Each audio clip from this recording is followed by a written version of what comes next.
Како што ни беше ставено во програмата, значи сите селски средини кои што имаат услови, добиваат спортски собликувални, поготово во делот на фудбалските собликувални.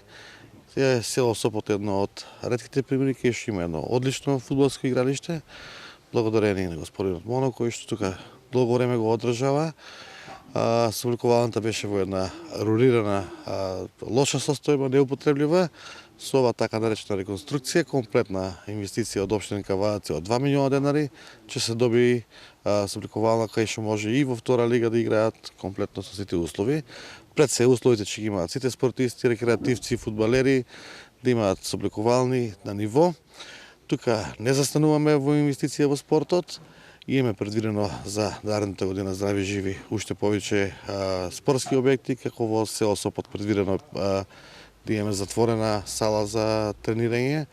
Така беше и во село Марена, кај што веќе се изгради собликувалната.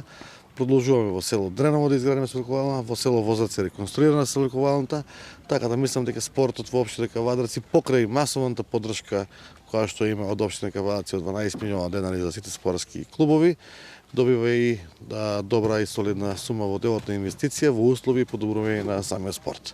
Мене чисто ми е мило што вакви едни средини функционираат и во делот и на спортот и оживуваат како села во делот на приградски села кои што заслужуваат да ги имаат тоа. Сопот стално имал иднина и Сопот стално бил расадник на млади фудбалери талентирани. Понапред тикаш се црпел фудбалери претежно од Сопот, од Марина, така да Сопот има потенцијал.